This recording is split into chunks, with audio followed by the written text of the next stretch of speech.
yang dua alam gitu ya. Hewan yang hidup di dua alam. Apa contohnya? Kepiting, katak, ya kan? Ini kan sempat dibahas dulu tuh, kemudian MUI mengeluarkan fatwanya. Akhirnya jadi udah makan kepiting, mengurangi makan kepiting. Tadinya nggak berani ya, karena hidup di dua alam. Jujur, bapak-bapak, saudara yang memuliakan, hadisnya nggak ada.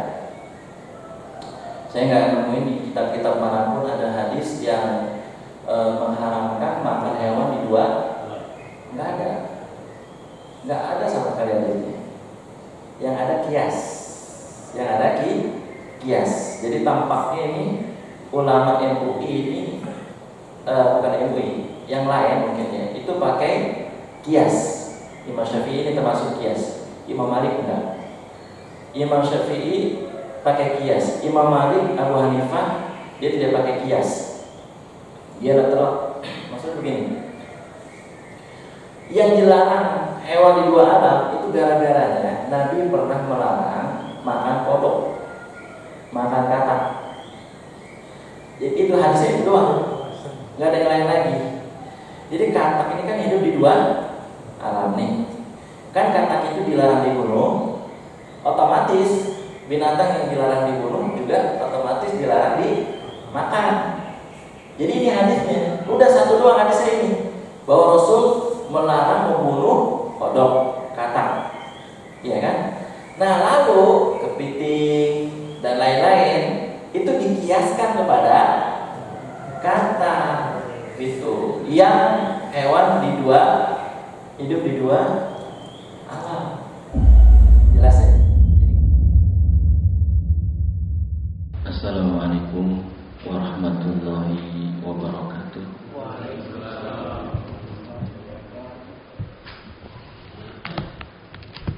Innal hamdalillah nahmaduhu wa nasta'inuhu wa nastaghfiruh wa na'udzu billahi min shururi anfusina wa min sayyiati a'malina. Man yahdihillahu fala mudhillalah wa man yudlil fala hadiyalah. Asyhadu an la ilaha illallah wahdahu la syarikalah wa asyhadu anna Muhammadan abduhu wa rasuluh la nabiyya wa la rasula ba'da. Allahumma salli wa sallim wa barik ala nabiyyina Muhammadin wa ala alihi wa sahbihi ajma'in, amma ba'du. Qala Allah ta'ala fi kitabihil karim, a'udzu billahi minasyaitonir rajim. Ya ayyuhalladzina amanu ittaqullaha haqqa tuqatih wa la tamutunna illa wa antum muslimun. Apa kabar bapak-bapak semuanya? Alhamdulillah, yang saya hormati pengurus Masjid Al-Fat, bapak-bapak, saudara jamaah Masjid Al-Fat yang Allah muliakan. Alhamdulillah, segala puji bagi Allah. Pada pagi hari ini kita kembali memulai pelajaran fikih 4 mazhab. Mudah-mudahan pelajaran kita pada pagi hari ini membawa manfaat dalam kehidupan kita sehari-hari. Amin ya rabbal alamin. Salawat dan salam semoga senantiasa tercurah kepada Nabi kita Muhammad sallallahu alaihi wasallam, beserta keluarganya, para sahabatnya, dan orang-orang yang mengikuti beliau dengan baik ila yaumil qiyamah. Hadirin jamaah Masjid Al-Fat yang Allah muliakan, kita mengucap innalillahi wa inna ilaihi raji'un. Begitu banyak musibah demi musibah menimpa negeri kita, khususnya Indonesia. Sebagaimana ayat yang tadi kita dengarkan bersama dalam salat subuh, seruan daripada Nabiullah Nuh alaihissalam kepada kaumnya pada saat terjadi bencana demi bencana, musibah demi musibah, seruannya satu, faqultu astaghfiru rabbakum innahu kana ghaffara. Diminta oleh Nabi Allah Nuh untuk istighfar yang banyak kepada Allah. Boleh jadi begitu banyak dosa yang dilakukan oleh kita selaku daripada umat Nabi Muhammad SAW ini di zaman sekarang. Ngeri ya, zaman dirahmati Allah. Meninggalnya ulama satu persatu yang hanif, yang rabbani, yang lurus. Kemudian musibah demi musibah datang silih berganti. Itu pun membuat kita semuanya merasa berduka dan bersedih. Oleh karenanya zaman dirahmati Allah, seruan Nabi Nuh alaihissalam itu patut layak untuk kita ikuti, untuk kita amalkan, untuk kita laksanakan, agar berhentilah musibah ini karena sangat berat. Sudah ditimpa corona, ditimpa pula banjir, ditimpa pula gempa, ditimpa pula bimbingan umat. Para pembimbing umat dipanggil Allah satu persatu, lengkap sudah penderitaan daripada umat Islam khususnya di Indonesia ini. Jemaah dirahmati Allah Ta'ala, saya mengajak kepada jemaah sebelum kita mulai kajian fikih ini untuk sama-sama berdoa. Mudah-mudahan bisa diikuti ya, dan bisa dihafal. Bismillahirrahmanirrahim. Alhamdulillahilladzi afani mimma batalaka bihi wa faddalani kathirin ala kathirin mimman khalaqa tafdila. Alhamdulillahilladzi afani mimma batalaka bihi wa faddalani ala kathirin mimman khalaqa tafdila. Alhamdulillahilladzi afani mimma batalaka bihi wa faddalani ala kathirin mimman khalaqa tafdila. Amin ya Allah. Mudah-mudahan dikabul oleh Allah. Jemaah dirahmati Allah Ta'ala, kita masuk Kitabul At-Ta'imati wal Ashribati, Babul At-Ta'imati wal Ashribati, yaitu makanan-makanan yang halal dan minuman yang halal, serta makanan-makanan dan minuman-minuman yang haram. Jadi makanan, minuman yang halal dan yang haram menurut syariat Islam. Nanti bagaimana menurut pandangan Al-Quran, As-Sunnah, kemudian apa saja yang menjadi kesepakatan para ulama, dan apa saja yang menjadi perbedaan dari para ulama terhadap makanan-makanan yang halal, minuman-minuman yang halal, serta yang haram. Kemudian setelah itu kita bisa mengambil sikap. Nah, jamaah dirahmati Allah Ta'ala, ini penting untuk disampaikan, untuk dikaji, karena makanan dan minuman biasa kita sering konsumsi dalam kehidupan kita sehari-hari. Artinya makanan dan minuman ini ya kita hadapi atau kita jalani sehari-hari. Maka ini menjadi penting, mana yang halal, mana yang haram, mana yang menjadi perdebatan pendapat dari para ulama, mana yang menjadi kesepakatan dari para ulama. Gitu jemaah. Taib, khafila rahimakumullah, wal adwiyatul insaniyatu nabatun wa hayawanun. Yang pertama yang kita hendak bahas bersama adalah bahwa yang masuk ke dalam tubuh kita ini ada dua jenis ya, makanan dan minuman. Yang dibahas dalam kajian kita pada pagi hari ini, yang pertama adalah makanan. Ya, itu bisa berupa nabatun, tumbuh-tumbuhan seperti sayur mayur, buah-buahan. Ini yang hidroponik ya, yang ada di sekitar Masjid Al-Fat. Ada tumbuh-tumbuhan yang tumbuh dari bumi. Wahayawan dan hewan-hewan yang kita bahas pertama kali di bab ini. Fa'amal hayawan alladhi yuqtada bihi faminhu halalun fisyarri. Dan adapun hewan-hewan itu yang dikonsumsi oleh kita, ada yang halal dalam pandangan syariat Islam, wa minhu haramun, dan ada juga yang haram dalam pandangan syariat Islam.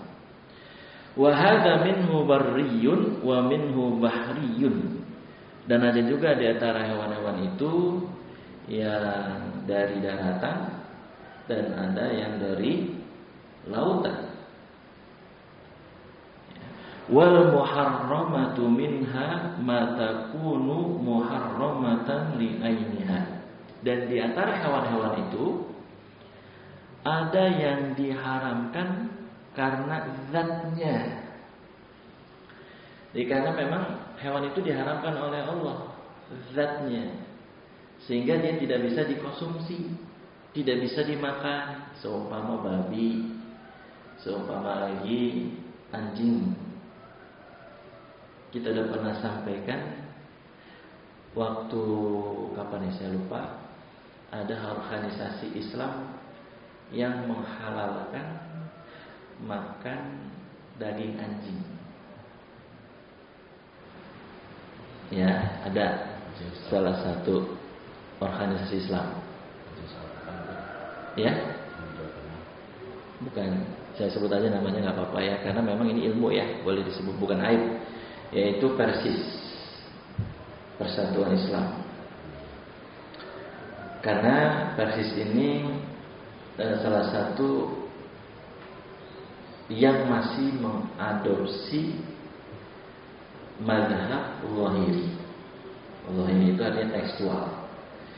Jadi karena ada pembatasan di dalam ayat suci Al-Quran, misalkan innama harrama alaikumul misalkan, atau jadi kata-kata innama di situ dibatasi bahwa yang diharamkan itu ya darah, apa tuh lagi, bangkai, ya, kemudian babi, ya kan. Tapi di situ nggak ada anjing. Nah, jadi saudara-saudara kita dari Persis itu memahami ayat ini pembatasan. Jadi dia tidak mau melirik ada hadis yang melarang hal itu. Katanya bahwa Al-Quran lebih kuat daripada hadis Nabi Sallallahu Alaihi Wasallam. Ya. Nah, mohon maaf ya Bapak, bukan tidak ada argumentasinya, ada. Pertama dari Al-Quran tadi yang membatasi bahwa yang diharamkan itu ya bangkai, darah, ya kan, kemudian babi, terus yang sesembelihan tidak disebut nama Allah. Kemudian dari mazhab Imam Abu Hanifah sama dengan mazhabnya Persis ini, gitu. Maksudnya saya menyampaikan ini supaya kita nggak kaget gitu ya, bahwa ada yang berpendapat anjing itu boleh dikonsumsi. Meskipun saudara-saudara di Persis, kalau kita tanya, nggak pernah makan daging anjing, nggak pernah. Sekalipun dalam seumur hidupnya nggak pernah. Cuman karena ini hukum, mesti disampaikan pendapat menurut daripada saudara kita di Persis. Ya, jadi biar kita nggak kaget gitu. Oh, masya Allah, nauzubillah, jangan sampai begitu juga.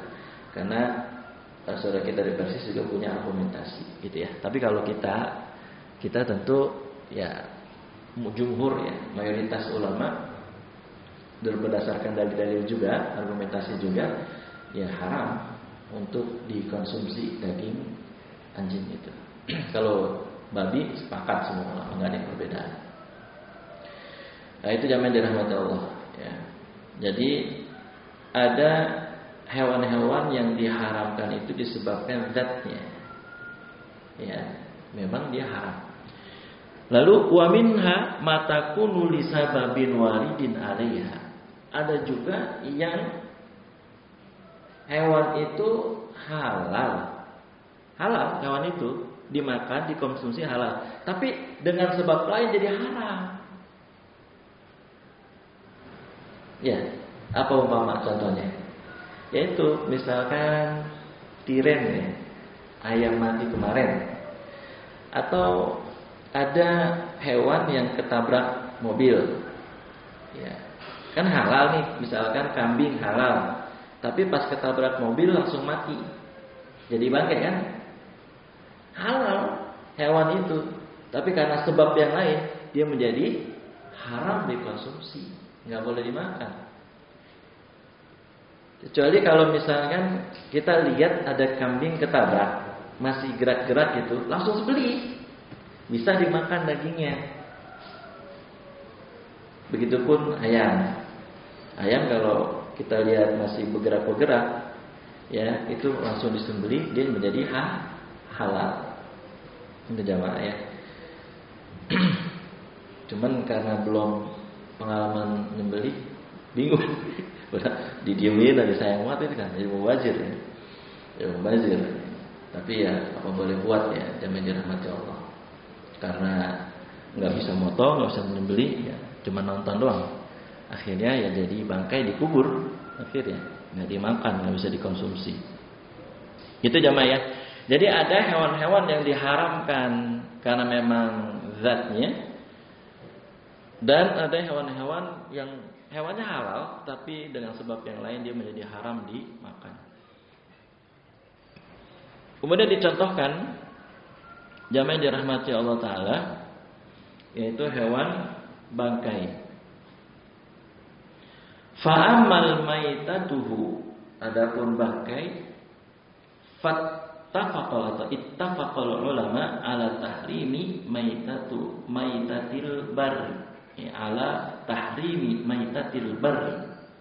Ulama sepakat bahwa bangkai hewan yang ada di daratan itu hukumnya haram. Bangkai hewan darat itu hukumnya haram. Semua ulama sepakat, nggak ada yang berbeda. Ittafaqal ulama ala tahrimi maitatil barri. Wa ikhtalafu fi maitatil bahri. Adapun berkenaan dengan bangkai hewan yang di lautan, ulama terjadi perselisihan pendapat atau terjadi perbedaan pendapat. Kalau yang di mana tadi? Di lautan. Nanti juga lautan dirinci lagi nih, lautan yang luas, bukan lautan yang kecil seperti sungai, danau, ya kan? Ini lautan yang luas, bukan lautan yang kecil. Ini lautan samudra, bukan danau, bukan empang, bukan sungai. Gitu maksudnya. Karena kata bahar itu ya lautan yang luas, samudra yang luas. Loh kenapa ada rincian seperti itu? Memang ada yang berpendapat bahwa yang halal itu yang lautan luas, yang tidak halal yang lautan kecil seperti sungai ataupun danau atau kolam. Nah itu jamaah dirahmati Allah. Jadi berkenaan dengan bangkai hewan di lautan itu terjadi perbedaan. Kan kita tahunya halal aja gitu ya. Nah, ada perbedaan itu. Ya ada perbedaan pendapat di kalangan para ulama. Nah, faqala qaumun, ada yang berpendapat bahwa bangkai hewan yang di lautan itu halalun biitlaqin, halal secara mutlak semuanya. Bangkai hewan di lautan itu halal. Tapi ingat juga, jangan sampai busuk-busuk amat. Busuk-busuk amat itu nanti bisa menjadi mudarat, kurang sehat. Ya, jamaah dirahmati Allah. Jangan busuk banget itu. Kalau dikonsumsi bisa bahaya. Kecuali kalau nggak bahaya mungkin ya. Jadi juga dilihat juga jamaah dirahmati Allah. Nggak sembarang asal bangkai makan, bangkai laut makan. Lihat dulu busuk apa enggak. Alhamdulillah. Ya, kalau sampai busuk. Itu jamaah dirahmati Allah. Nah, ini pendapatnya Imam Syafi'i, kemudian Imam Malik. Sedangkan Imam Abu Hanifah, kemudian Imam Ahmad berpendapat yang lain. Ya. Wa qala qaumun hiya haramun bi itlaqin. Bahwa itu haram mutlak. Haram mutlak. Nanti kita akan jelaskan hadis-hadisnya kenapa bisa ada halal mutlak, bisa ada haram mutlak. Ya, bangkai di lautan haram mutlak, kan? Kita baru tahu nih. Ya, mungkin sebagian kita ada yang baru tahu, ternyata ada yang mengharamkan mutlak. Yang ketiga, ini pendapat pertengahan bahwa tergantung nanti lautnya laut yang luas atau laut yang kecil, ya. Jadi kalau misalkan lautan luas, nah ini beda lagi hukumnya. Sedangkan laut yang kecil seperti danau, seperti sungai, kolam tadi itu lain lagi rinciannya. Nah sekarang pertanyaannya jamaah yang dirahmati Allah Ta'ala, ini bersumber daripada dalil yang sama, yaitu dalam surah Al-Ma'idah ayat 3. Allah berfirman, hurrimat alaikumul maitatu. Kan jelas tuh ayatnya. Surat Al-Maidah ayat 3. Hurrimat alaikumul maitatu. Diharamkan atas kamu apa? Bangkai. Berarti kan ini umum nih ayat. Masih umum. Berarti apapun bangkai, mau yang di darat, mau yang di laut, haram. Ya, ayat ini sama merujuknya. Nah, lalu kita lihat hadis-hadis Nabi Shallallahu Alaihi Wasallam. Yang pertama, ini ada hadis dari Jabir. Hadis ini dari Jabir. Jadi ceritanya ada sahabat itu yang kerjanya nelayan, melaut. Jadi melaut. Dulu juga ada seorang pelaut dari Nasrani yang pernah hinggap di pulaunya Dajjal ya. Nah, itu.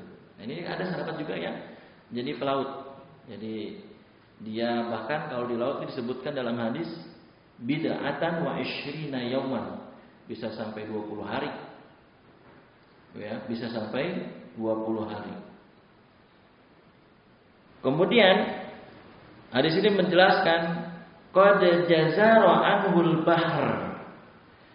Kemudian sahabat yang sedang di laut ini, yang 20 hari di laut, itu nemu atau mendapati ikan, bangkai ikan. Di sini disebutkan bangkai ikannya hut. Bangkai ikan hut. Hut itu ikan besar. Kalau bahasa di sekarang kita mungkin kan paus, ikan besar. Ya. Jadi dia dapat lagi melaut ini, dia lihat ada bangkai ikan hut, ikan besar. Qad jazara anhul bahr. Ya, bangkai ikan hut, ikan besar di laut. Tsumma qadimu ala Rasulillah sallallahu alaihi wasallam. Kemudian dikabarkan oleh Rasulullah penemuan ini. Saya makan ya Rasul, ya 20 hari ya di laut. Nggak ada makanan, ada bangkai. Ada bangkai itu ikan besar dimakan. Cuma dia ragu mungkin ya, boleh apa enggak nih makan bangkai ikan besar ini. Kemudian ditanya kepada Rasulullah SAW, dikabarkan kepada Rasul. Kemudian Rasul bertanya kepada sahabat tersebut, hal ma'akum min lahmihi syai'un? Ada nggak yang tersisa? Ada nggak tersisa dari daging ikan besar yang bangkai itu? Maksud Rasul, kalau tersisa saya mau cicipin gitu. Ya, saya mau cicipin. Lalu kata sahabat Nabi Sallallahu Alaihi Wasallam ini, fa arsalu minhu ila Rasulillah sallallahu alaihi wasallam fa akalahu. Kemudian aku kirim daging itu, kemudian Rasulullah memakannya. Nah, jamaah yang dirahmati Allah Taala, dari sini kemudian ada ulama pendapat itu tadi boleh memakan bangkai ikan di laut, gitu ya, yang besar tentunya. Itu contohnya hut, contohnya ikan hut, ikan besar. Tapi ada juga hadis yang lain yang masyhur, ini dari rawahu Malik an Abi Hurairah, dari Abu Hurairah. Ini hadis yang terkenal ini nih, yang biasa ajarin di anak-anak ya, di sekolah-sekolah. Ini hadisnya yang terkenal. Bapak juga pasti hafal hadisnya. An-nau su'ila an ma'il bahri. Ketika Nabi ditanya tentang air yang di lautan. Air yang di lautan. Faqala, Nabi SAW menjawab, huwa tahuru ma'uhu al-hillu maitatuhu. Air laut itu suci dan bangkainya halal. Bangkai yang di lautan itu halal. Ini yang terkenal nih. Hadisnya yang masyhur dari riwayat Malik, kemudian dari Abu Hurairah radhiyallahu anhu. Ini terkenal hadisnya. Di kitab Al-Wajiz fi Fiqh Sunnah wal Kitabil Ajiz juga dikutip hadis ini. Nampaknya hadis ini memang sudah masyhur, ya, sudah terkenal. Berarti ada ulama juga berpendapat dari hadis ini bahwa seluruh bangkai yang di laut itu halal dari hadis ini. Umum ini hadis. Jadi semua bangkai yang di laut itu halal. Cuman kalau yang hadis pertama khusus, yaitu hanya ikan hut, ikan besar. Nah, ada lagi hadis satu lagi jamaah dirahmati Allah. Ini hadis dari Abi Zubair. Abi Zubair dari Jabir. Ani Nabi sallallahu alaihi wasallam qala, ma alqal bahr au jazara anhu faquluhu wa ma tafa fala taquluhu. Apa saja yang ada di lautan luas bangkainya, makanlah, boleh. Silakan. Tapi kalau bangkai yang ada di lautan kecil, seperti tadi kolam, danau, sungai, jangan dimakan. Ini hadis ini kemudian dari ulama ada yang membedakan. Oh, jadi nggak semua laut atau jadi khusus laut-laut yang samudra, yang luas, yang besar, itu jamaah. Ya. Nah, itu yang menjadi titik daripada perbedaan pendapat dari kalangan para ulama. Kemudian jamaah Masjid Al-Fat yang Allah muliakan, yang berikutnya adalah tentang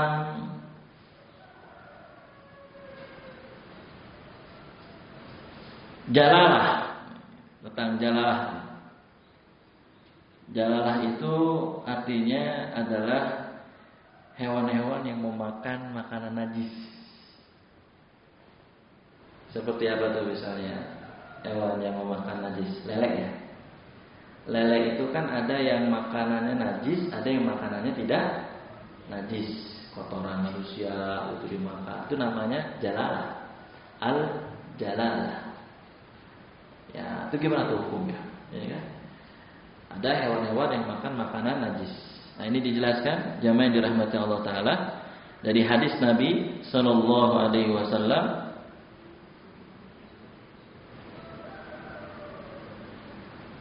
Naha an-luhumil jalalah. Rasulullah SAW melarang daging jalalah yang pemakan najis. Ini dilarang oleh Nabi SAW. Ini hadis kharajahu Abu Dawud ani Ibnu Umar. Hadis ini dikeluarkan oleh Abu Dawud dari Ibnu Umar.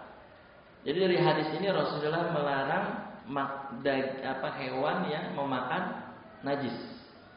Ya. Namun annama yaridu jawfal hayawan yanqalibu ila lahmi.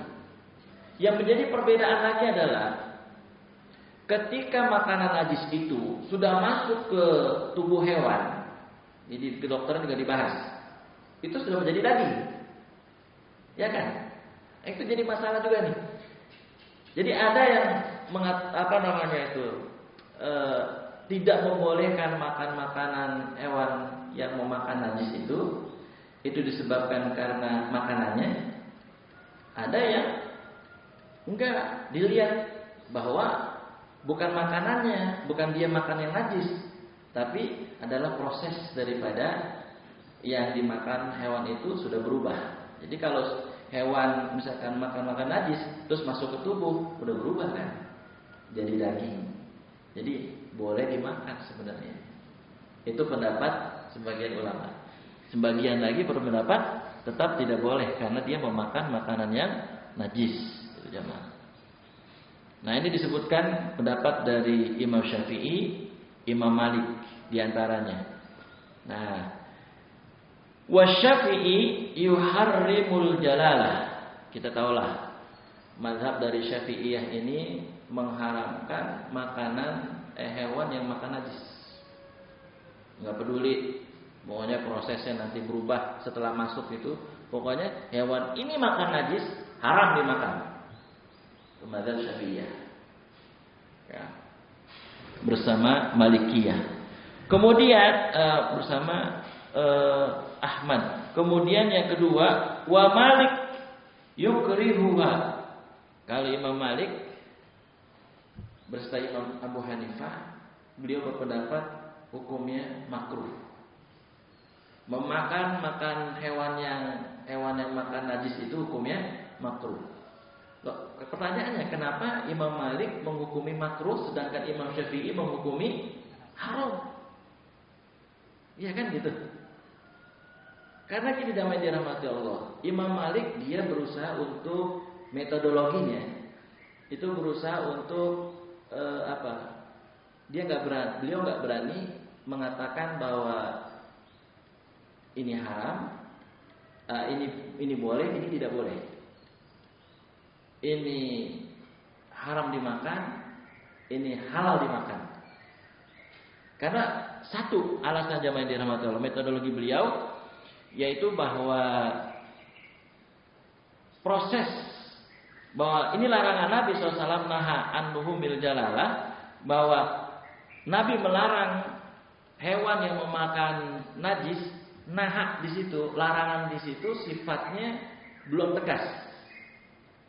Enggak bilang haram, Nabi enggak bilang gitu kan? Haram memakan hewan yang memakan najis, enggak begitu Nabi. Nabi cuma naha, melarang. Nah, kata-kata naha, melarang ini ditafsirkan oleh Imam Malik sebagai dihukuminya makruh. Jadi enggak sampai haram. Sementara Al-Imam Syafi'iyah menafsirkan bahwa ini hukumnya larangannya adalah haram. Begitu kalau ulama metodologinya gitu dia menafsirkannya. Jadi beda gitu, dia beda tafsiran, itu wajar. Karena memang di dalam hadis ini enggak disebut haram, enggak disebut halal, cuma disebut dilarang. Karena ketika ada Nabi menyebut melarang, itu ada beberapa kemungkinan hukum.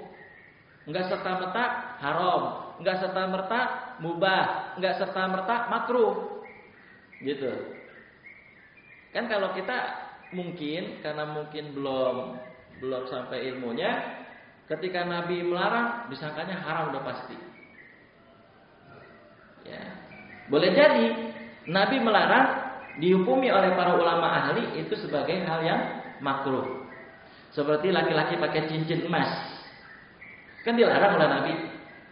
Dilarang oleh Nabi yang pakai cincin emas. Nah, itu jamaah dirahmati Allah, ada ulama yang menghukumi haram larangan itu, ada yang menghukumi makruh. Seperti ini kayaknya udah diamalkan sama jamaah nih.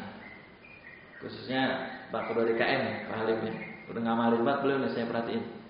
Saya pernah menyampaikan dalam sebuah kultum di Masjid Al-Fat Beliau memang rajin mengamalkan ilmu, masya Allah, berkah insya Allah. Karena ilmu itu kalau diamali jadi berkah dan bermanfaat ya. Nah, saya pernah menyampaikan dalam kultum itu, ada kebiasaan orang kalau sholat wajib buat kapling, maunya di situ terus, kagak pindah-pindah. Di pojok, ya di depan, di belakang, pokoknya di dekat tiang. Pokoknya udah langganan dah. Setiap kita datang, pasti dia duduknya di situ. Nah, itu termasuk hal yang tidak disukai oleh Nabi Muhammad SAW. Dilarang dan tidak disukai.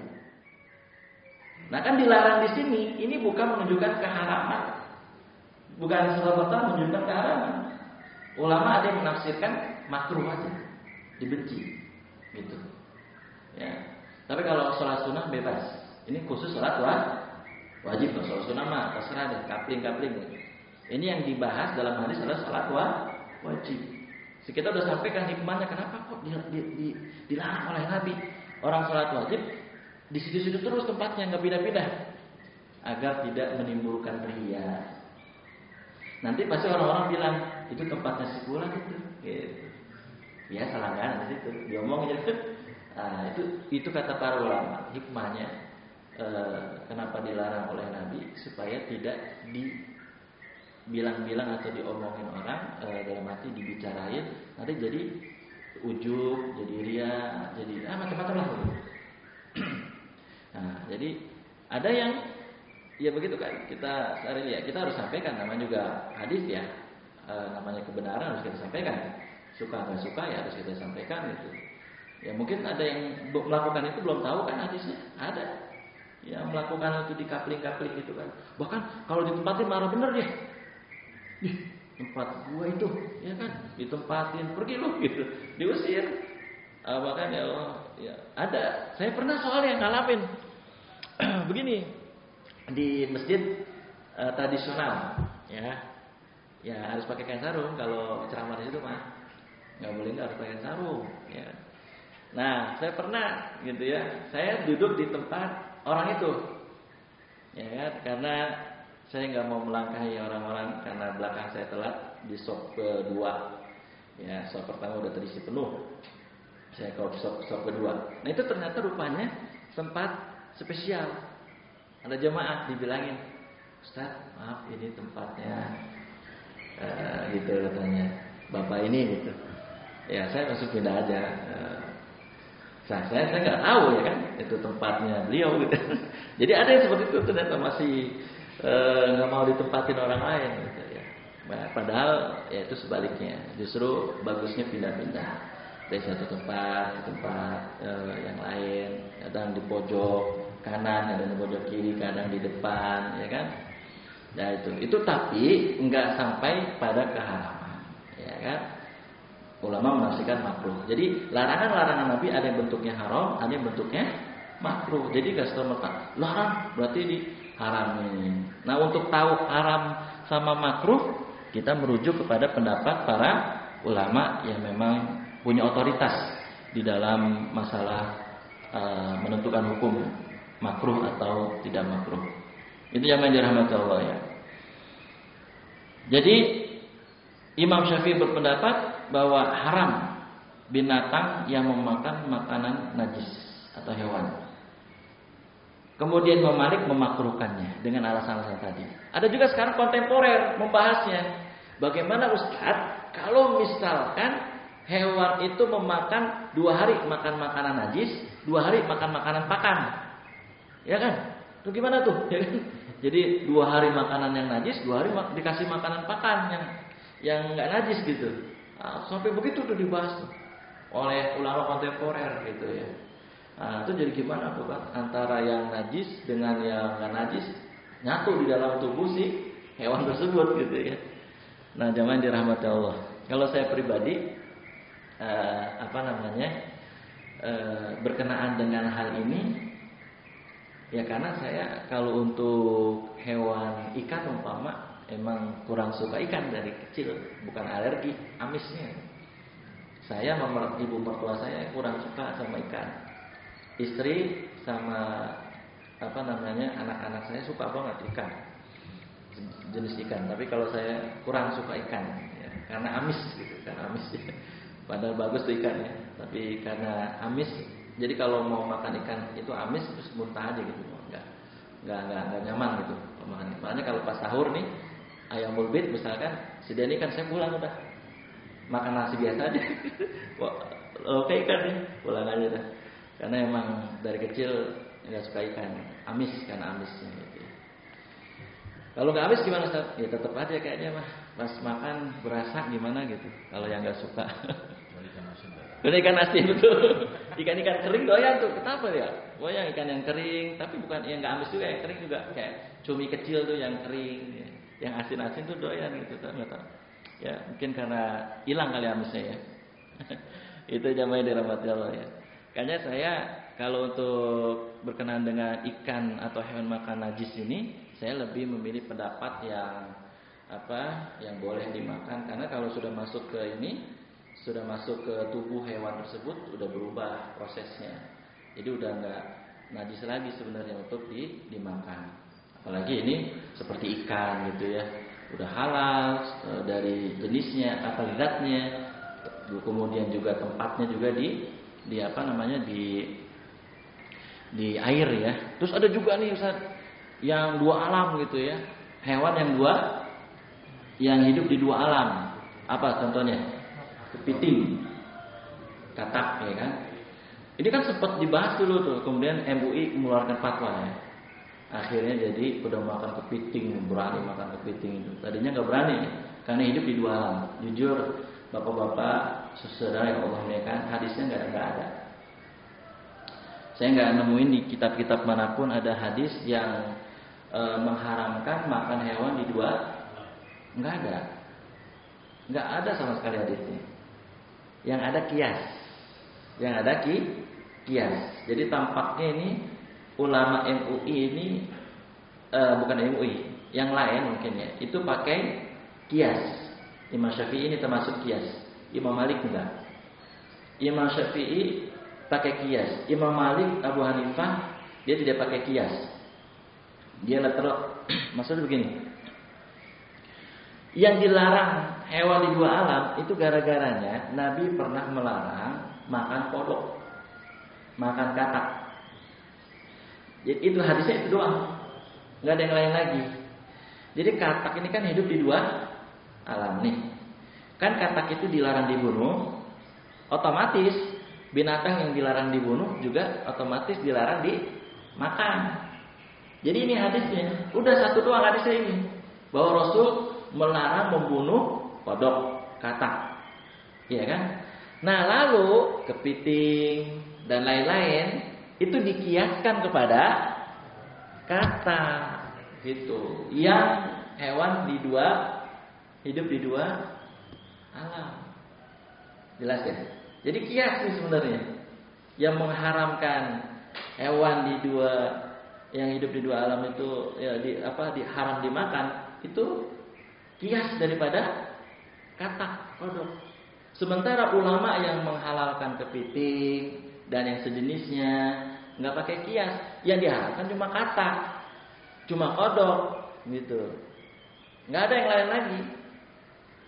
Itu zaman dirahmati Allah. Makanya akhirnya MUI itu kemudian mengeluarkan fatwa, ya bolehnya makan kepiting. Apalagi saya nih, paling gimana ya? Saya pribadi itu kalau makan kepiting agak-agak ngeri gitu ya. Oh mantap. Ya mungkin karena asing ya saya. Ngeri harganya. Oh ngeri harganya bisa. Betul juga sih, ngeri harganya. Iya karena gini jamaah itu ada orang yang jijik juga ya, jijik karena mungkin mirip-mirip serangga, ya kan, kecoa dan lain sebagainya. Nah nanti dibahas juga pembahasan berikutnya tentang binatang-binatang menjijikan.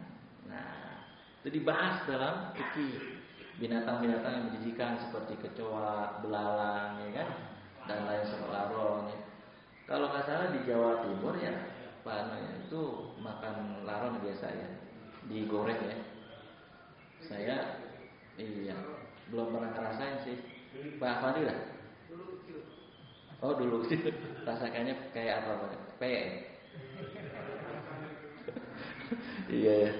Orang yang belum biasa, ini perspektif sih sebenarnya kalau hewan-hewan yang jorok atau jijik itu perspektif daripada manusia itu sendiri sebenarnya.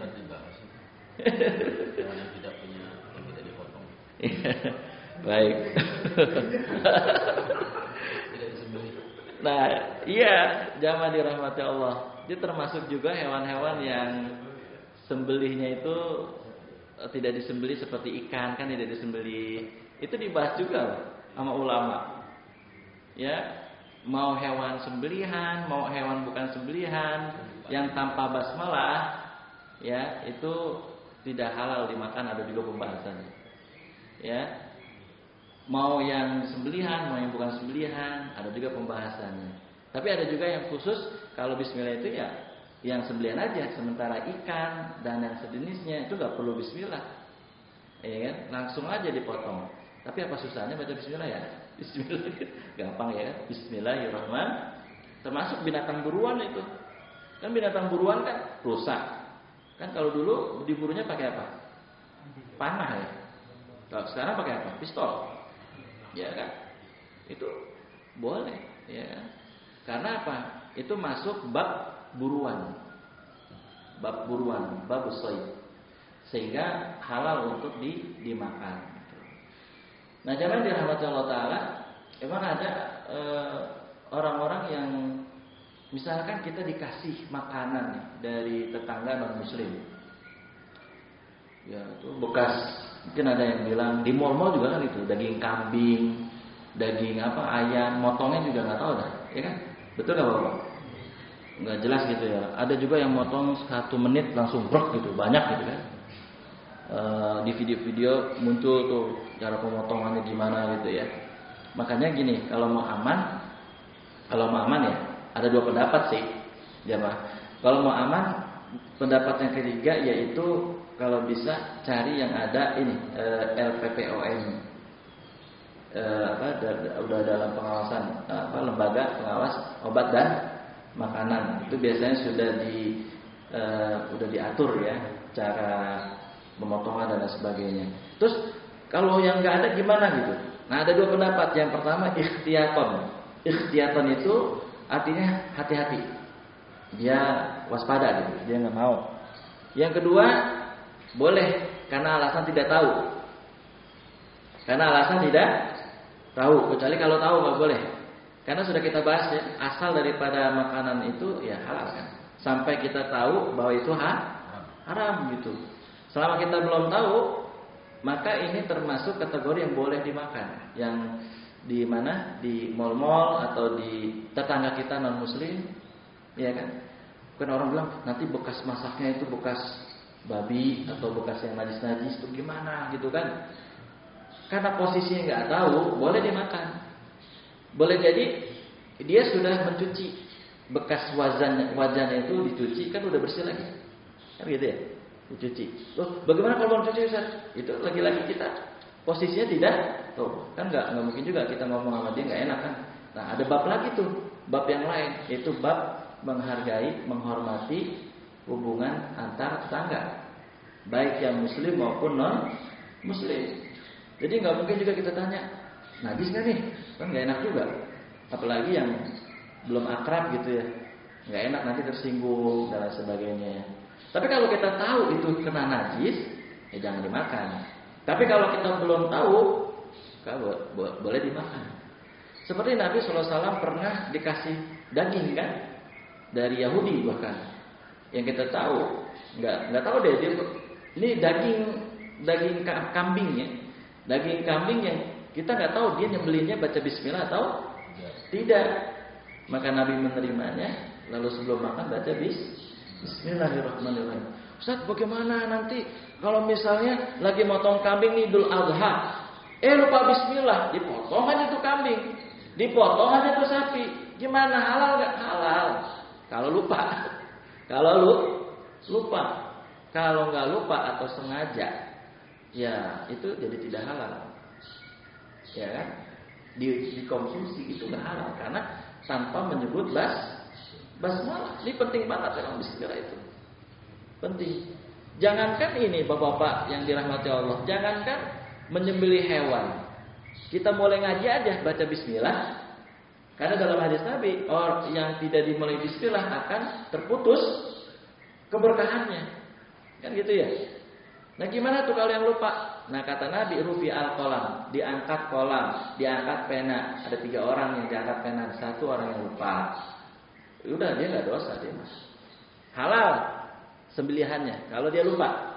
Yang kedua apa? Nggak sengaja gitu, khilaf. Ya khilaf gitu. Yang ketiga, diangkat kolam, diangkat pena bagi orang yang dipaksa. Terpaksa, dipaksa gitu. Itu nggak dosa dia. Ya termasuk kedaruratan ya. Darurat itu juga termasuk misalkan nggak ada makanan, lapar, ya ada babi dimakan, babi gitu kan haram. Tapi karena kondisinya darurat terpaksa dimakan. Itu jamaah dirahmati Allah. Ya. Makanya ikhwafillah rahimakumullah, hewan-hewan yang kita sembelih itu mau ayam, mau ikan, ya bacalah bismillah. Gampang kok, ringan. Ya, enggak susah gitu. Jadi gitu jamaah. Jadi khawatir nanti juga ada yang punya emah nih, ya kan. Telat makan, nyari-nyari makan yang halal mana, yang ada bacaan halal. Susah amat ya, apalagi kalau ada baca LPPO, iya kan, LPOM, susah banget cari, keburu emah ya. Jadi itu kondisinya kalau kita makan seperti itu nggak tahu, gitu. Ya kan, boleh dimakan. Tapi kalau bapak saudara mau ikhtiaton, hati-hati, ya jangan dimakan deh kalau begitu. Ya kan gitu aja. Ya gitu, jadi gampang syariat Islam itu jangan dirahmati Allah, tapi jangan digampang-gampangin. Jadi kalau kondisinya kita nggak tahu, dikasih sama non muslim, terima aja. Asal itu dagingnya daging bukan daging babi, kan gitu. Daging sapi, daging kerbau, daging kambing boleh. Itu jamaah. Jadi nggak dilarang gitu ya. Karena Nabi pernah dikasih seperti itu, kemudian Nabi baca Bismillahirrahmanirrahim. Orang makan aja nih lupa, makan lupa. Ada doa ada. Bismillahi fi awalihi wa akhirihi. Tapi jamaah dirahmati Allah, proses daripada hewan yang memang harus disembelih dan baca bismillah, bismillah ya Allahu Akbar, itu juga ada proses yang lain. Ada 3 urat yang harus putus. Pertama, urat saluran pernapasan. Yang kedua, urat saluran makanan. Yang ketiga, urat pembuluh darah yang di kanan, yang di kiri. Itu mesti putus 3-3-nya. Mesti putus 3-3-nya. Jadi ketahuan nanti kalau dia putus semuanya, itu ketahuan di sininya udah putus-putus kayak selang tuh. Dan darahnya ngucur deras banget. Nah itu. Jadi dalam penyembelihan Islam itu sangat perhatian terhadap penyembelihan juga. Goloknya harus tajam, ya nggak boleh sembarang, ya. Kemudian ketika memotong nggak boleh dilihatin ke hewan tersebut, ya. Terus jangan sampai hewan tersebut stres, temannya dipotong yang lain lihatin. Ya Allah, kesian banget. Susah emang kalau punya lahan cekak ya. Susah. Ya jadi mau ditutupin gimana? Dulu saya waktu di Gereja Depok Asri itu ini paling ini banget tuh paling hati-hati. Kalau nggak ada hijab dijauhin aja sejauh-jauhnya yang belum dipotong sono, ya kan? Bener, alhamdulillah sih jauh banget diumpetin gitu. Jadi temennya lagi dipotong, ya yang lain jauh nggak ngeliat gitu. Kemudian pas mau dipotong lagi ditarik lagi. Ada sih yang bagian tukang bawa sapi, 1 orang padahal karena dia udah ahli kali ya, dia bawa begitu aja itu sapi sendirian. Padahal sapi ini udah ngamuk-ngamuk gitu kan. Tapi karena udah ahli bisa aja ya langsung. Ya sempat ada sih yang kabur ya. Tapi dikendalikan oleh 1 orang aja nih, beres. Emang kalau udah ahli, ya? Yang dioplos. Oh, daging celeng. Enak gak Pak? Pengalaman nih, Pak Alim. Ya. Jadi yang celeng itu kemudian dicampur ya. Dicampur. Tapi itu prosesnya kan udah di ini, artinya daging celeng itu kan udah mati berarti kan ya. Yang udah mati kan, itu nggak boleh dimakan kalau kita tahu. Ini kan ceritanya tadi dijelasin yang masuk makanan najis, yang dimakan hewan, kemudian masuk ke tubuh kan udah berubah. Nah kalau yang tadi Pak Haji Bundari ceritakan kan itu, yang udah jelas mati ya. Jadi bangkai kan berarti nggak boleh. Oplosan termasuk. Itu beda cerita yang tadi di sini. Ya kan? Karena oplosan. Dan kita lihat kan itu. Misal nggak boleh dimakan, dicampur yang satu oplosan, ya? Iya. Kalau misalkan terjadi nauzubillah min dzalik, kita makan nggak dosa, Pak. Karena kita nggak tahu. Ternyata oplosan. Nauzubillah ya. Ini dibaso. Emang kita ngeri juga ya, Pak Haji. Kalau ada yang tukang jualan kayak gitu tuh ngeri banget, masya Allah. Yang bakso-bakso di bakso tikus lah, apalah, ngeri gitu ya. Terus dicampur borak dulu ya. Kesian yang tukang bakso jujur ya. Tapi kalau kita lihat proses bikin bakso, kayaknya kagak jadi. Kayaknya saya soalnya pernah ngikut tuh, ya kan. Dulu waktu di Jakarta kos, kebetulan ada orang Betawi, kan jarang orang Betawi jualan bakso, Pak. Ya kan saya ikut tuh, masya Allah. Emang begitu prosesnya, bekas campur keringat lah, apalah. Ya dipakai mesin gitu, belum lagi tadi rumahnya. Ya, saya pernah nyaksiin itu. Jadi kalau yang udah ngelihat ini nggak jadi makan bakso, aduh ya Allah gitu kan. Tapi jemaah dirahmati Allah, ya emang begitulah proses pembuatan bakso. Yang penting tadi ya dicampur keringat-keringat sedikit lah, ya kan. Keringat-keringat udah lupain aja dah, ya kan. Nah itu jamaah dirahmati Allah. Jadi ikhwafillah rahimakumullah, proses daripada penyembelihannya juga harus baik dan harus benar, sehingga tidak sembarangan orang kemudian memotong hewan ngasal gitu, yang nggak tajam goloknya. Kata Nabi, kamu mau mematikan hewan 2 kali katanya. Karena apa? Karena membuat hewan itu sekarat.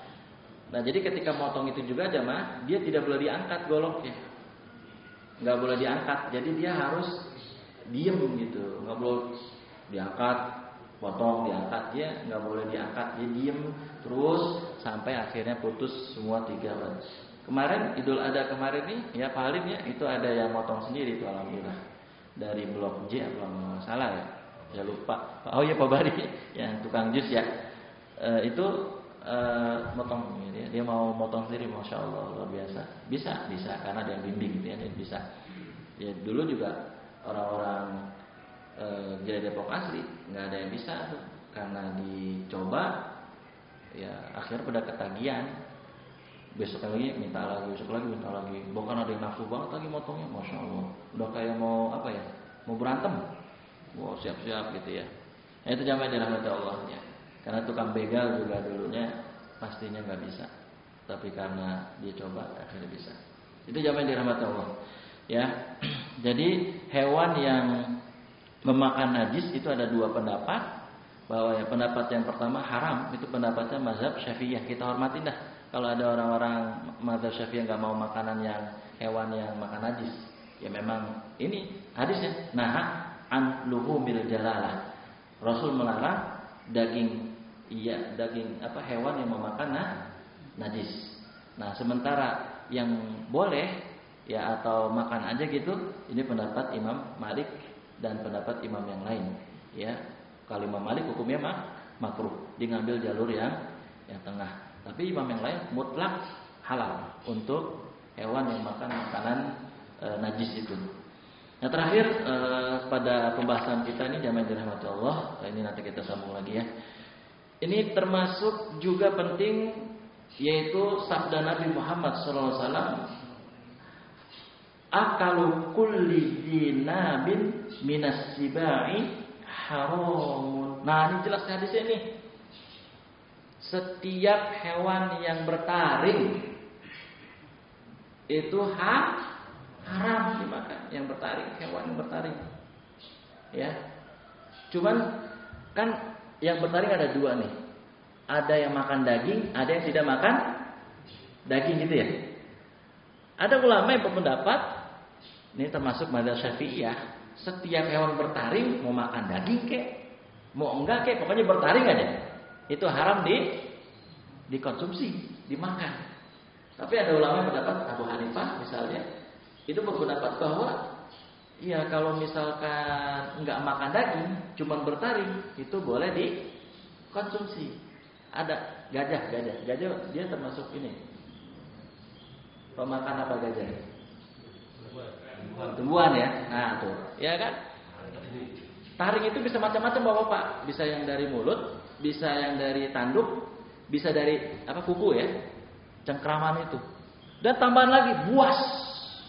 Binatang itu buas, bertaring, kemudian buas, pemakan daging. Wah itu komplit ya itu.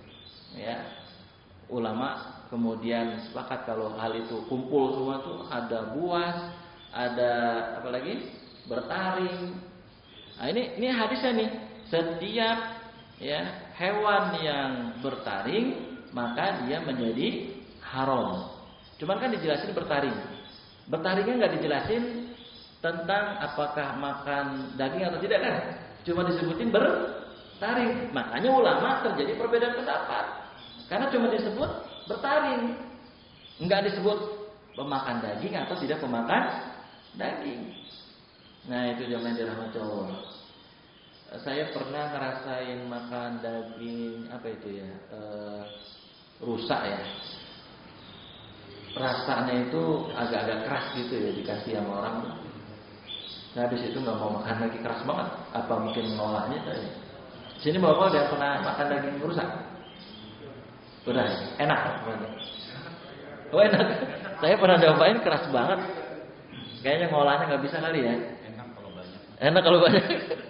Kayaknya hewan-hewan yang jarang ini paling ya, jarang dimakan boleh juga di Alfat ya. Yang jarang dimakan. Oh dapat susah. Ya tadi kayak belalang gitu kan. Yang tadi itu belalang yang jadi peyek ya kan. Oh, itu buat laron ya kan. Boleh juga tuh. Ya belalang, laron yang jarang-jarang kita makan. Ada nggak yang doyan kira-kira tuh ya? Kayaknya kalau yang nggak biasa mundur teratur kayaknya. Oh udah pengen enak. Daging unta ya kan jarang tuh. Kita lihat video viral, masya Allah orang Arab kalau makan daging unta tuh ya, ini ya setumpuk gitu ya, masya Allah. Tapi rame-rame kan makannya itu. Saya pernah makan ati atau apa ya buat obat itu, ati onta ya, dikasih sama orang ini habis umroh. Ati onta ya Panoy buat aspa. Oh ahli. Oh iya benar. Iya. Ya pernah saya sekali. Pantesan Bang awet muda. Wah Panoy ya udah. Iya. Baik jamaah dirahmati Allah taala. Jadi ini pendapat dari Imam Syafi'i bahwa seluruh hewan yang bertaring itu dia dihukumi sebagai haram. Sementara Imam Abu Hanifah ya lihat dulu dia makan daging atau tidak makan daging bertaringnya. Kalau makan daging ya haram, kalau nggak makan daging ya tidak haram gitu ya. Dan buas gitu ya. Saya kalau di yang ini pasar apa tuh yang di Manado ya, yang jual itu tuh hewan-hewan ganas. Tomohon. Masya Allah, itu udah berpuluh-puluh tahun ya di situ pasar ya. Maksudnya berpuluh-puluh tahun itu emang udah mungkin adat atau gimana ya? Enggak. Kalau di Islam sih enggak bisa begitu ya. Jual-jual segala jenis hewan ya. Hewan buaya, hewan tikus, hewan apa lagi tuh, macam-macam anjing. Auzubillah min dzalik. Tapi dia sana Nasrani ya, apa non Muslim ya? Non Muslim ya, pemohon ya. Kayak di Wuhan ya katanya. Di Wuhan jual macam-macam binatang ya. Kalau lawar dimakan ya. Nauzubillah, masya Allah, nauzubillah. Ini katanya juga coronanya ya itu sebabnya di antara itu ya. Kalau lawar ya. Ya jamaah dirahmati Allah taala, alhamdulillah kita punya agama ngatur banget gitu ya, rinci gitu tentang hewan-hewan yang boleh dimakan dan hewan-hewan yang tidak boleh dimakan. Jelas ya, rinci ya di dalam Quran, di dalam hadis Nabi. Walaupun ada perbedaan-perbedaan itu wajar ya. Tapi yang tadi yang seperti di pasar pemohon, ya tentu itu sudah melanggar daripada syariat Islam. Itu termasuk hewan-hewan yang diharamkan kesepakatannya oleh para ulama itu, yang buas, bertaring, ya kan, pemakan daging, ya Allah lengkap sudah gitu ya. Nah, jamaah dirahmati Allah Taala, itu diantara pembahasan kita pagi hari ini, di mana kita jadi tahu bahwa ada hewan-hewan yang haram karena zatnya, nggak boleh dikonsumsi karena zatnya. Ada hewan-hewan yang dia halal, dia haram karena sebab lain, padahal halal, tapi dia menjadi haram karena sebab lain seperti bangkai, ya seperti bangkai, yang mungkin jatuh dari atas gedung yang tinggi, ditabrak, atau digencet, atau dibanting dan lain sebagainya, kemudian dia jadi bangkai, itu tidak boleh dimakan. Gitu. Tapi saya teringat sangat sedih sekali kisah ada seorang ulama mau pergi haji ya. Itu melihat ada ibu-ibu yang lagi masak bangkai burung yang sudah mati, bangkai burung kalau tidak salah ya, bangkai burung dimasak kemudian disajikan untuk anak-anaknya yang kelaparan. Lalu ulama ini gak jadi pergi haji, uang pergi haji diserahkan ke siapa? Ke ibu itu, untuk dia merasa bersalah, merasa berdosa karena dia ngelihat ada orang yang makan bangkai atau bangkai, itu jamaah Allah ya. Jadi nggak jadi. Nah, ulama ini jamaah dirahmati Allah Taala termasuk sebenarnya haji juga, ya. Cuman beda ya, nggak langsung ke Mekah, tapi dia di sisi Allah tinggi karena dia merelakan uang hajinya untuk membantu yang kelaparan, itu lebih utama jamaah Allah. Ya. Karena ibadahnya ibadah sosial. Kalau ibadah haji ibadah individual. Ibadah sosial kaidahnya lebih utama daripada ibadah individual. Haji ibadah individual, sedangkan membantu orang kelaparan tadi ibadah sosial. Jadi lebih utama ibadah sosial. Nggak jadi itu pergi hajinya. Ya termasuk kisahnya Syekh Ali Jaber juga ya, insyaallah. Ini banyak yang disukai nih beliau nih, dari musuh ya, dari kawan, lawan, semuanya suka dengan beliau gitu ya. Syekh Ali Jaber ini jadi kayak low profile lah gitu ya. Padahal beliau termasuk juga yang ikut kalau nggak salah aksi juga ya, yang sempat disiram pakai gas air mata ya. Kalau nggak salah betul ya, 411 ya. Ya memang beliau ini pinter berada di posisi manapun. Tapi ada juga yang nggak suka dengan beliau, yaitu orang-orang yang pemegang pintu surga, kunci surga. Ahlul bidah katanya jangan ditangisin malam bersyukur dia meninggal dunia. Ada yang menuduh Syekh Jabar sebagai sufi katanya. Sufi, jadi guru-gurunya Syekh Jabar sufi katanya. Padahal sufi ada dua, yang lurus, yang bengkok. Ya kan? Sufi ada dua, yang lurus dan yang bengkok. Kalau yang lurus mah halal atau bagus ya. Itu jamaah dirahmati Allah Taala. Demikian yang dapat saya sampaikan. Mudah-mudahan kita bahas lagi yang akan datang. Masih ada nanti hewan yang menjijikan, boleh nggak dimakan oleh kita semua. Terus nanti kita sampaikan juga insyaallah yang akan datang tentang minuman ya, dan lain sebagainya yang halal dan yang haram. Hidroponik kita sampaikan halal atau haram ya kan.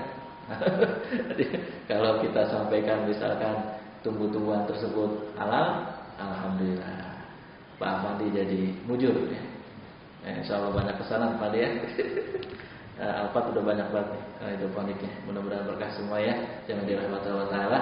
Jadi tunggu, jangan sampai ketinggalan pada pembahasan berikutnya, karena nanti akan ketinggalan ilmu tentang tumbuh-tumbuhan tentang hewan yang menjijikan dan tentang minuman yang halal dan minuman yang haram. Demikian Allah a'lam bishawab. Ada yang mau ditanya? Silakan. Fadhil masykur. Wah, banyak. Dari siapa dulu? Ada yang jarang bertanya dulu. Jarang bertanya dulu. Assalamualaikum warahmatullahi wabarakatuh. Waalaikumsalam warahmatullahi wabarakatuh. Ikut Dr. Edi ada 3 pertanyaan. Wah. Pak Adinya nggak ada. Yang pertama Ustaz, definisi bangkai ikan Ustaz. Iya, baik. Karena kan kalau kita tahu nelayan itu pergi ke laut itu kan bisa sampai 1 bulan gitu. Kemudian ikan yang ditangkap kan udah mati gitu. Iya. Cuma mereka kasih es supaya fresh gitu. Iya. Nah ikan yang di bawah itu kan berbangkai gitu. Udah mati. Nah itu makanya saya ingin tahu definisi bangkai ikan itu seperti apa Ustaz. Itu yang pertama. Kemudian yang kedua itu pemotongan hewan, misalkan sapi ya yang disembelih. Saya pernah diceritakan oleh orang pengusaha sapi, pemotongan sapi di Australia. Tapi udah halal dan diekspor ke negara-negara Arab, gitu, negara Asia Tenggara juga. Jadi dia bilang karena sekali motong itu bisa 300 sampai 1000 sapi ya. Cuma mereka kesulitan untuk mencaturkan sapinya. Nah mereka pakai alat dengan menggunakan diukur gitu. Alat itu seperti tembakan yang seperti tinju gitu. Jadi sapi itu masuk ke lorong, ditinju pakai senjata itu, pingsan, KO. Jadi tapi dia nggak sampai pingsan gitu, tapi masih hidup, cuma dia jatuh gitu. Baru sama orang muslim disembelih. Nah itu yang dilakukan gitu. Dan itu ada label halal dari Australia Muslim Australia. Itu yang saya tanyakan. Yeah. Yang ketiga ini orang Indonesia yang keluar negeri Ustaz. Jadi misalkan ke Jepang atau kemana gitu, saya sering lihat itu artis juga terutama. Kadang mereka makan itu yang penting tidak babi. Jadi mau makan apa aja, ada sapi atau kambing, mereka makan aja cuek, steak gitu ya. Dengan dia bilang bismillah aja gitu. Padahal kita nggak tahu itu motong yang lebih aman itu nggak makan sih menurut saya, karena kita nggak tahu cara motongnya kan. Kalau di misalkan ke Jepang atau Korea gitu, jadi saya sering lihat gitu di video-video itu orang-orang yang bikin YouTuber itu kalau makan di sana itu makan aja, yang penting nggak tahu. Nah itu gimana Ustaz? Baik. Itu terima kasih. Baik, Pak Adi. Saya jangan boleh lupa ya. Saya jawab yang ingat dulu. Berkenaan dengan kita tidak tahu atau di sebuah negeri, saya dapat cerita sih dari istrinya Bu Maya, istri Bu Maya, istri Pak Hari, Bu Maya. Itu ceritanya di luar negeri, ya, karena suka keliling negeri juga, luar negeri, ada tugas mungkin. Itu dia pakai jilbab di restoran ya asing ya, maksudnya yang kita nggak tahu halal haram, tapi pelayannya udah tahu dia muslim karena pakai jilbab. Dibilang menunya, ini menu yang nggak boleh buat kamu katanya, ini menu yang boleh buat kamu, gitu katanya. Karena pelayannya tahu dia muslimah karena pakai jilbab, itu ciri khas muslimah, begitu beliau cerita begitu. Itu yang pertama. Yang kedua, kalau kita posisinya tidak tahu, apalagi di negeri minoritas, ya, nggak seperti Indonesia. Kalau Indonesia nih kayaknya ada juga sih di Bali ya, susah banget ya. Seolah-olah bukan negeri Indonesia itu ya. Jadi kalau berada di Bali, seolah bukan berada di Indonesia.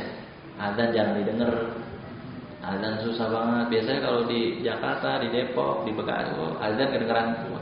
Bali enggak. Jadi kalau ke Bali seolah seperti bukan di negeri Indonesia. Nah kalau kita posisinya tidak tahu, selama zat kan kalau misalkan itu disebut daging sapi, daging kambing, berarti kan halal ya. Betul nggak sih? Lihatnya halal kan. Nah, kalau kita posisi tidak tahu, kan tadi sudah disampaikan ada dua pendapat. Yang pertama ikhtiyatan. Ulama berpendapat kehati-hatian. Ya udah nggak usah dimakan, nggak usah dibeli. Yang kedua ada yang berpendapat karena tidak tahu, boleh dimakan, boleh dibeli. Karena posisinya dia tidak tahu. Dia nggak tahu persis, ya walaupun beredar kan kita nggak tahu persis sebenarnya yang terjadi di restoran tersebut, ya. Berarti posisinya kita nggak tahu di situ. Boleh. Sengaja tidak mau mencari tahu. Karena ya silakan aja kalau misalkan, ya kalau mau cari tahu, ya kalau mau rajin gitu ya cari tahu. Khawatir nanti jadi ada resisten gitu ya. Koki lagi masak ditanya, koki halal enggak? Serblok pakai ini ntar ngerinnya penggorengan halal. Enggak, maksudnya khawatir nanti orang jadi kesel atau gimana gitu ya. Makanya ya tinggal pilih aja. Kalau pengen kehati-hatian ya jangan beli. Tapi kalau kalau pengen ambil pendapat yang lain, misalkan posisi kita nggak tahu, benar-benar nggak tahu, kalau mencari tahu juga sulit juga. Kalau mencari tahu di sebuah restoran itu juga nggak mungkin ya, karena khawatir nanti terjadi tadi masalah-masalah yang kita nggak inginkan gitu. Ya jadi kalau posisinya nggak tahu, bukan memang pura-pura nggak tahu atau nggak mau cari tahu, ya boleh dimakan gitu ya, karena nggak tahu tadi posisinya. Tapi kalau pengen berusaha, pengen tahu banget, ya tafadhol untuk ditanyakan langsung ke brand bersangkutan gitu kan. Dan ini silakan aja pilihan aja gitu ya. Karena kan nanti pada prakteknya mungkin udah lapar banget ya kan, perut perih gitu kan, susah cari makan. Nah, itu kan jadi pikiran juga tuh. Harus dicarikan solusi juga. Apalagi yang punya mah.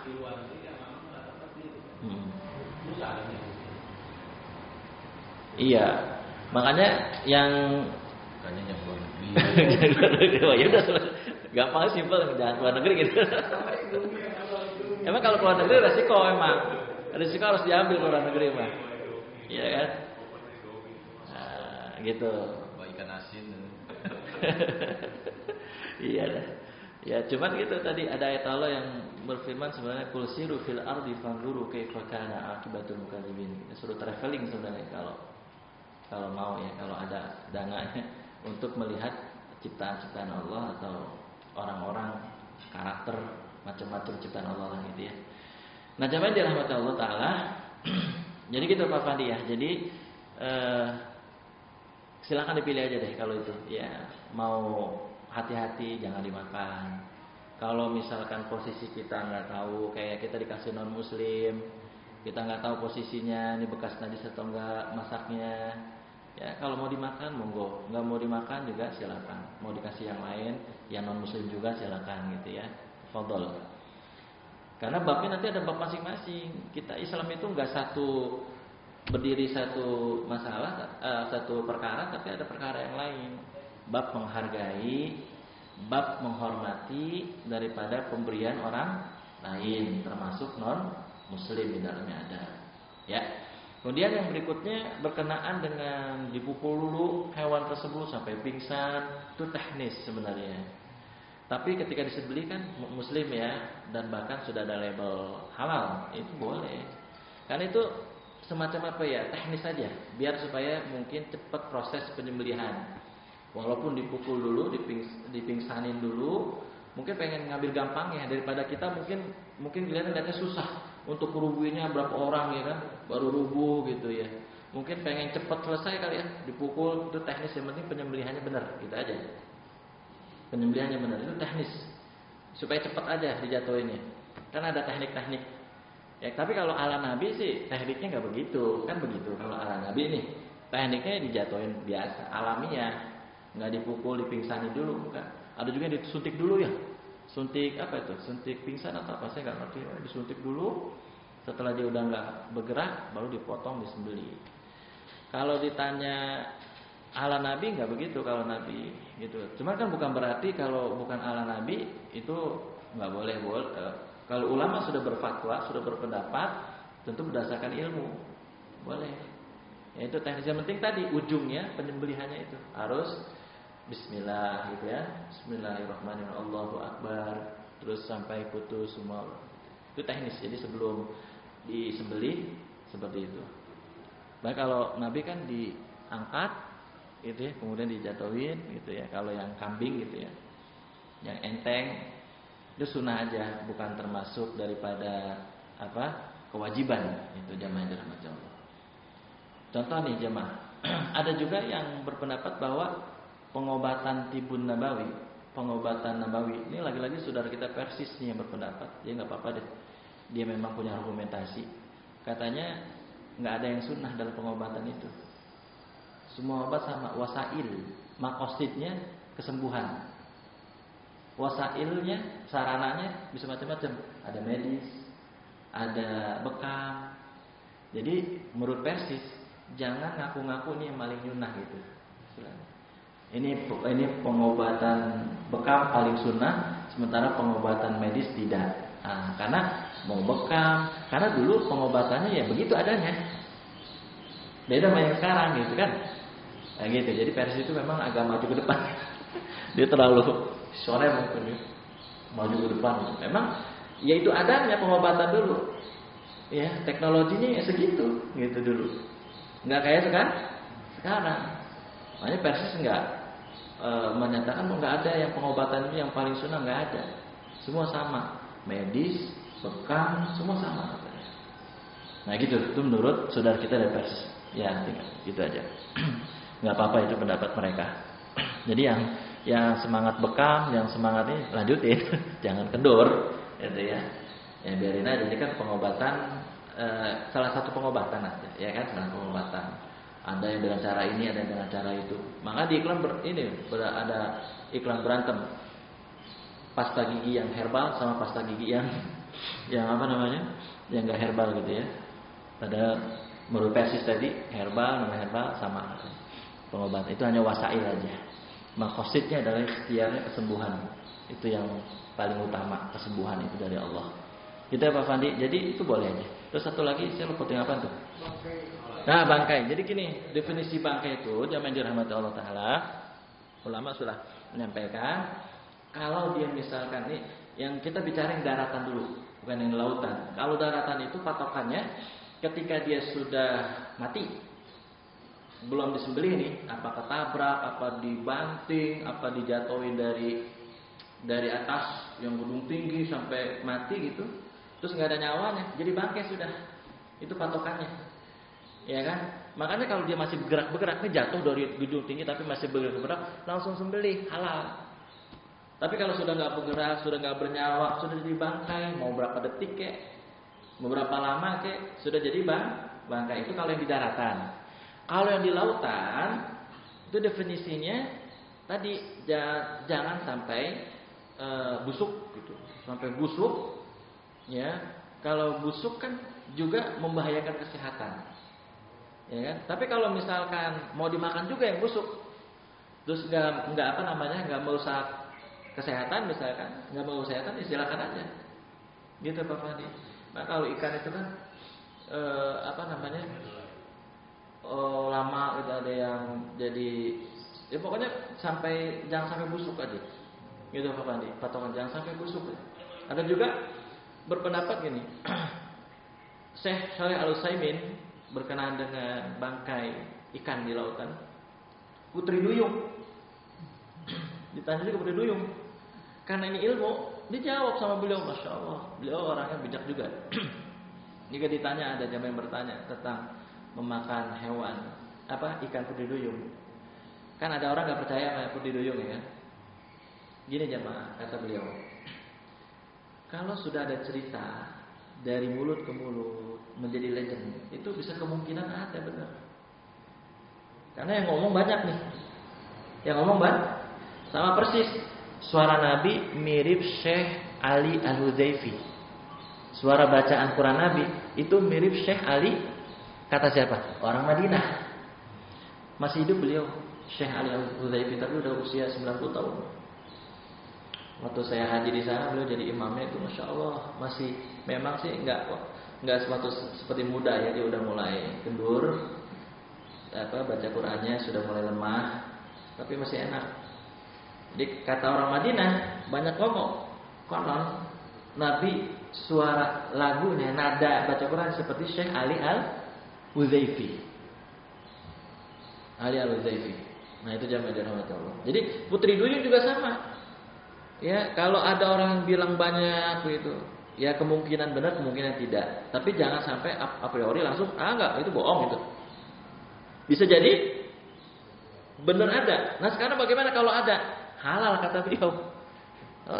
Kata Syekh, karena Syekh Al-Utsaimin termasuk penganut tadi atau huru ya, bahwa air yang di lautan itu suci dan bangkainya halal.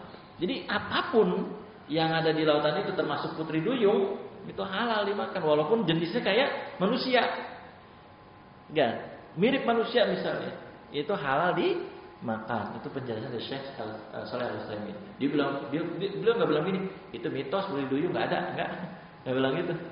Beliau menjawab dengan sangat bijaksana, kalau itu ada halal dimakan walaupun bentuknya mirip banget manusia. Jadi sebagian manusia, sebagian hewan gitu, ikan gitu, itu boleh dimakan. Ya kan, kalau nggak jijik kan. Kalau kita, masya Allah ini mirip banget manusia nih, badannya mirip manusia, ekornya ikan. Enggak ya itu lagi nanti masuk ke bab perspektif manusia kalau itu nanti. Itu jamaah. Gitu Pak Padi ya. Jadi patokannya itu kalau untuk di daratan, selagi misalnya yang sembelihan itu ya, yang di daratan, misalnya baru aja mati, belum disembelih jadi bangkai sudah. Padahal baru bisa, tapi udah jadi bangkai, udah nggak ada nyawanya, udah rohnya udah nggak ada. Ya berarti udah jadi bangkai. Kalau yang di lautan itu selagi tidak busuk. Ya kalau busuk juga siapa yang mau makan gitu. Mungkin darurat kali ya, bisa dimakan yang darurat. Baik, cukup ya, Pak Mandi, insyaallah wallahul musta'an. Mas Ajib ya? Mas Ajib nih kayaknya nih, Mas Ajib dulu. Sambil makan lontong aja. Mas Ajib. Pertanyaannya sama Pak Ustaz sama Bapak. Jadi miripnya adalah dia di potongan. Cuma bedanya adalah kalau misal potongan ayam di Australia bahkan di Indonesia pun ada. Clothing house itu kalau ayam pasti pakai mesin lah. Jadi pemotongannya nggak manusia lagi. Nah, tapi saya nggak tahu perusahaan itu halal apa enggak. Cuma ada perusahaan yang di Australia itu untuk menyebut nama Allahnya pakai speaker. Pakai speaker. Karena udah pemotongannya udah pakai mesin. Itu halal. Pakai mesin ya buat potongannya. Jadi penyebutan nama Allah itu pakai speaker. Pakai speaker. Baik. Iya, langsung ini ya dipotong gitu ya biar cepat gitu ya. Ya karena kalau ayam kan bukan 1.000-2.000 kan. Iya, betul. Nah, jamaah dirahmati Allah, tadi kita sudah sampaikan bahwa ada dua jenis hewan sebenarnya. Hewan sembelihan dan hewan yang bukan sembelihan. Ayam termasuk yang bukan. Jadi halal. Mau motong kayak gimana juga. Tapi tetap walaupun nggak baca bismillah halal itu. Karena dia bukan binatang sembelihan. Yang dilarang dalam Quran itu yang sembelihan. Jangan lupa baca bismillah. Ikan, ayam itu termasuk yang bukan sembelihan. Tapi apa salahnya? Gampang kok kalau kita memotong sendiri, kita baca bismillah. Tapi kalau yang tadi Mas Ajib bilang itu halal jelas. Karena bukan hewan penyembelihan. Wallahu a'lam bishawab. Itu ya Mas Ajib.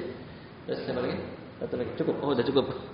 Pak Ketua Ketua DKM cukup nih ya. Kalau udah bilang Sultan, udah dah kita cukup aja udah ya kan.